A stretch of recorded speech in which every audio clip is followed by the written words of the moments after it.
Welcome. Let's really figure this out together. What do Sasha Fierce, Roman Zelensky, and the Mamba have in common? I'll give you 3 seconds to figure it out. Okay, they're all alter egos in case you haven't pieced that together. So why is this important to know? Even celebrities have alter egos. Hi, my name is Wintana and welcome to my channel. Let's talk about why alter egos are so important to have and why you should have one to help you in your level up journey. So you might be asking, like, why do I need an alter ego? Why do I need an alter ego? I already have a vision board. I already kind of know what I want to be. She get money, her body T. She's super thick, she's super pretty. So then why would I have to have an alter ego? But in response, I say to that, let's say that you are auditioning for a movie, okay?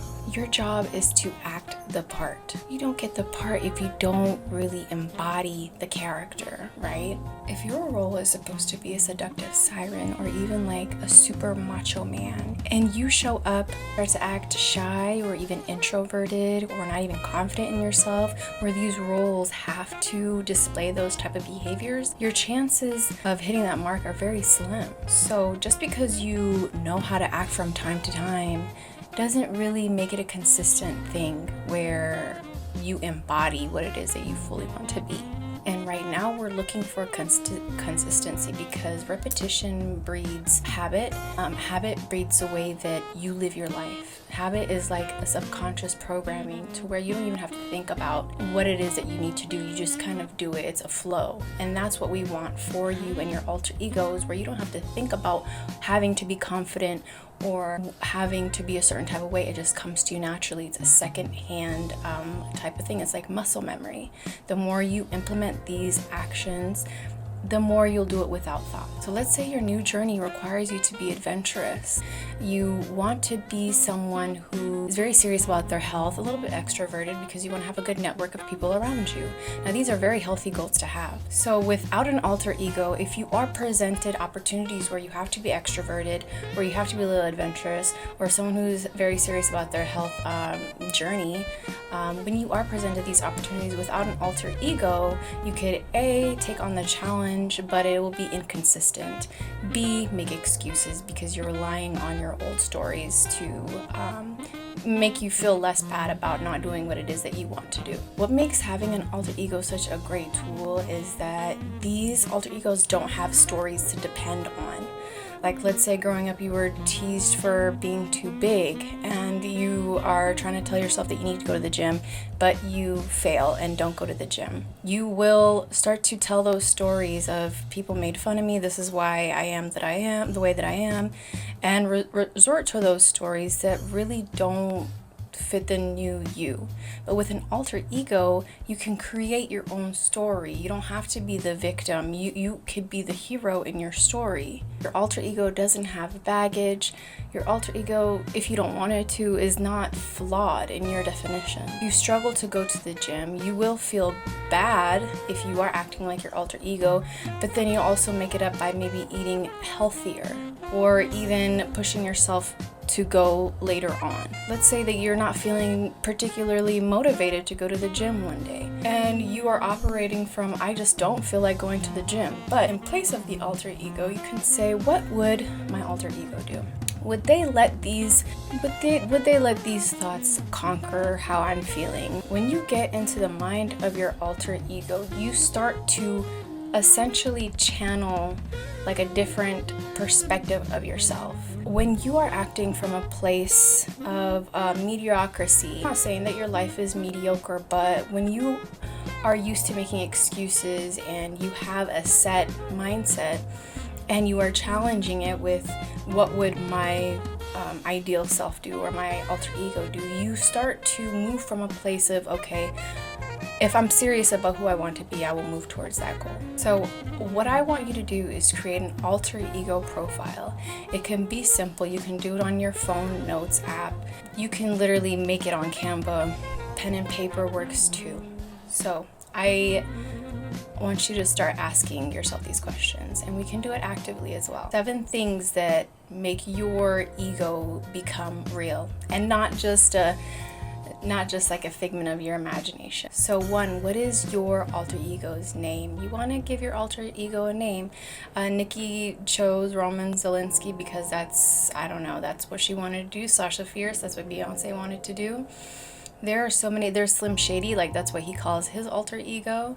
There are a whole bunch of celebrities with alter egos, and there's a reason why. We'll get to that later. But number two, what is the personality of your alter ego? Does this alter ego, are they confident? Are they calm? Are they extroverted? Do they have a whole bunch of friends? Do they live a specific lifestyle? Like, do they live a luxury lifestyle? Are they more frugal? I want you to be very, very specific about what kind of personality this alter ego has, because you're going to be conjuring this alter ego from time to time. Number three, what kind of person is your alter ego? Are they someone that has strong values? Do they have strong morals? Are they a family person? Are they more a wanderer? Be very specific about what kind of person, and even throw in some situations. If someone cut off my alter ego in traffic, what does my alter ego do? Do they also honk and cause a scene? Like, what do they do in that moment? If someone dropped $100 bill on the ground, does my alter ego take it, or do they give it back to the rightful owner if they do see them within the vicinity? Number four, what does your alter ego dress like? And I think this is very important, because you were supposed to dress up for the job that you want and not for the job that you do have. So does your alter ego dress in clothes that are luxury? Do they dress in cottons, silks, linens, or do they dress in lower, like polyester or nylon? Like, how do they dress? Be very specific about, are their clothes tailored? Do they smell nice? Or do they have a good health regimen? Like, do they have a self-care routine before they go to bed, when they wake up? Be very specific about these things. Number five, what are your alter ego's hobbies? Now, does this alter ego dance on the weekends? Like, are they like in a salsa class? Do they belly dance? Do they do karate, taekwondo? Or do they do yoga? Do they meditate? Do they make music? This is very important, because when you start to level up, you want to start doing things that keep you busy.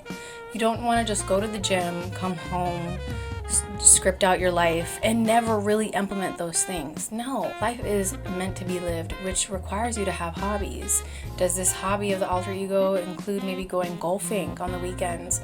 Does this mean that they pick up new hobbies like writing, expressing themselves through art, through music? You want to create a life for your alter ego, so that when you don't know what to do next, you have something else to fall back on. And this is creating a strong sense of identity for your alter ego. Number six is a bit challenging because it's going to require you to be vulnerable. Number six is, how is your alter ego different from the real you?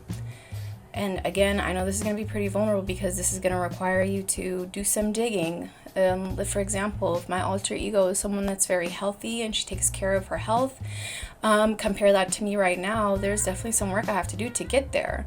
My alter ego is very consistent in the gym. She does Pilates, and she doesn't eat out very much. She's very clean in the way that she eats. She doesn't drink very often. Yeah, there's a few things that I do need to, I know that there's some things that I need to work out there in order to become like my alter ego. And the last one, number seven, what are your alter ego's non-negotiables? And I feel like this is very important, because sometimes during real life situations, we really don't know how to act. Like, let's say someone is yelling at us. Like, when you have an identity of the alter ego, you can conjure the alter ego and say, what would my alter ego do in this moment? And I know for me, my alter ego, if she was getting yelled at in that moment, I would have to give a read. I would not yell. I would have to be classy. But I also would make them feel the burn, but in a polite way, to where they feel stupid, because that's just how my alter ego is. Call from. Hello. Sprinkle, sprinkle. Who is this? Oh, you know who this is. Why you acting It's my dumb? number one fan. Hi, how are you? Okay.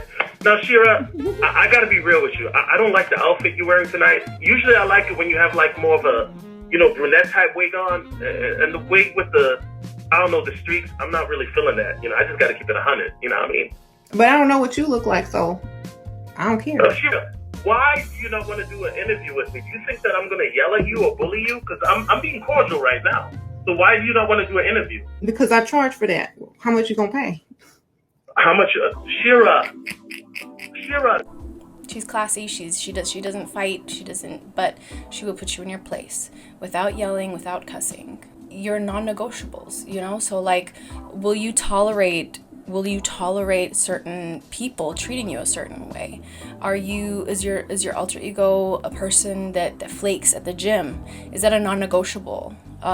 What are certain things that you will not handle or want to be a part of in relationships with people that you know, your work? If your work expects you to, if you are supposed to clock off at 6 p.m. and your boss is like, hey, listen, I have a whole bunch of work that still needs to be done, is your non-negotiable going to be, no, I stop at 6?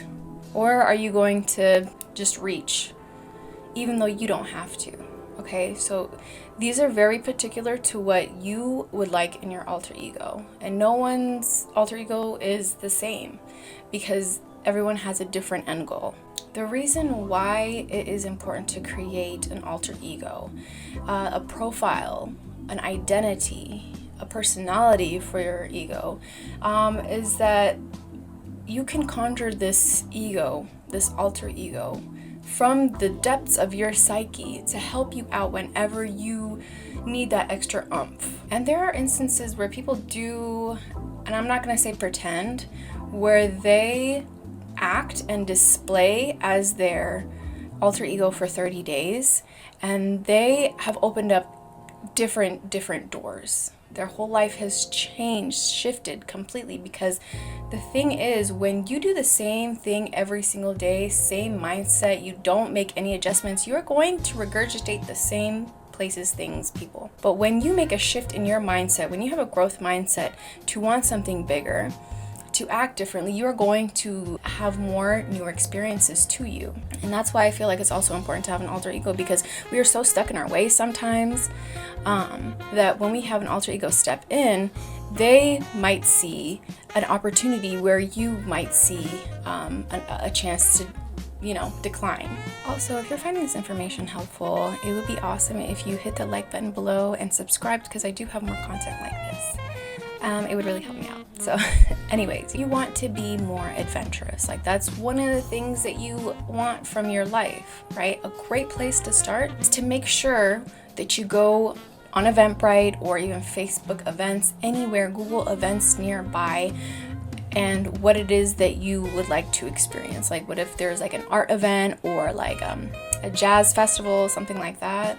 Be adventurous. Go and apply yourself. Get yourself out that comfort zone, because you are not going to see change sitting inside that house, going on TikTok all day. Being on the internet all day is not going to help you become a better person. It might give you all the information that you need, but that information is not going to do anything for you if you don't put it into play. If you want to be adventurous, go on a road trip, create an itinerary, make a bucket list of all the places that you want to go. Like, really, like, you really want to go. Like, there is nothing worse than having all these ideas and things that you want to do and then not carrying it out. And when you look back at your life, you think to yourself, why didn't I do that when I was younger? I see in the comments all the time on the videos that I see online of older women and men that said, I regret being in this relationship for 20 plus years and I didn't figure it out until it was too late, or I wish I did this when I was younger. I don't know why I didn't do it. And it's just like, thank you for commenting that, because it's really putting in perspective for me to not put off on the life that I see myself having. And it's unfortunate to them that they didn't realize it until last moment, but it's also a great contrast to see, like, is that how you want your life to end up, where you want to be adventurous but you don't even take the first step? If you want to be more extroverted, if you want to have a large network, it's not exactly extroverted, but if you are more introverted and you want to work on your communication skills and maybe creating new friendships, why don't you go and try to go out to eat by yourself? And I know at first it's going to be a little intimidating. I've done it before. It's definitely an experience. But people will talk to you. They see that you're by yourself. They're gonna be like, hey, how's it going? And hey, and it's not that I'm looking for that type of interaction per se. More like I'm trying to just enjoy myself, you know. I don't need to be with people to enjoy myself, but it's really nice when people do strike up a conversation with you, because it's like, yeah, you know what, I'm doing great, thank you. And who knows, you could build a connection and network through that way as well.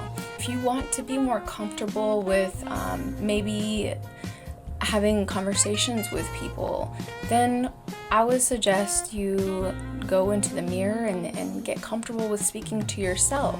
See how your expressions on your face look when you do talk, or like see how expressive you are with your hands. And it's up to you in that moment to kind of determine, like, what is it about me that I would like to change. You can even record yourself and see how you react when you are being recorded. And that's a great time to maybe dissect what you're doing in your eyes wrong, and maybe switch it up with something else. And this might mean expanding on the skills that you do have. Nobody is perfect on this earth, but it is the willingness to wanting to expand and learn and become a better person that you start to see change in your life. You can't just be stagnant and expect change. That's not how it works. I would suggest maybe getting on YouTube and learning about yourself, what it is that you want out of your life. A great way to start is by filtering out what you see every single day. Listen to podcasts that resonate with you for the new life that you want. Reading books or listening to audiobooks, immersing yourself in the direction that you want your life to go. When you feel suspended in the air, and you don't know what to do next, just lean on your alter ego. What would my alter ego do? Until you don't even have to think about it anymore, and it becomes second nature to you. And that is what is most important. At first, it might feel a little icky to get out of your comfort zone, but honestly, the changes that come after are well worth it. I'll always talk about this experiment that explains how easy and malleable the human brain really is. There was a study done in the 70s called the Stanford Human Experiment, and it was a social psychology study, right? So these college students, they were assigned a role as either the guard or the prisoner, and this was simulated in an actual prison, okay? This experiment was supposed to go on for 2 weeks, but they actually had to cut it short, and the reason why was the prisoners were actually being treated very poorly by the guards. The guards actually took on these roles as guards and started to mistreat the prisoners as if they were real prisoners. And they went into this knowing that this was an experiment, but their brain really made the situation come to life, and the abuse that came from it, the realness, it was just crazy. They had to cut it short because they really immersed themselves in that situation to the point where they really believe these things. You see how quickly our brain can adapt to certain situations when we really start to think about it all the time. That's why it's really important to filter out certain things that don't benefit you. When you think about something, like, you know, when people say that when you tell a lie to yourself over and over again, you start to believe it, because it's absolutely true. Your brain is so easy to essentially hypnotize. Repetition is how we create routine. Routine is how we create habits, and habits turn into the underlying program in our lives. So the more that we try new things, the more that we expose ourselves to new things, the better of a chance that we have a better time living. And this is supposed to be fun. We are supposed to have fun on earth. When you are struggling to create this alter ego, just take a moment. Take a moment about what your heart desires. But don't forget this saying. I want you to leave with this saying in mind. A journey to 1,000 miles begins with a single step. I hope this was informational. I hope this helped you, and you guys around in the next video. All right, take care.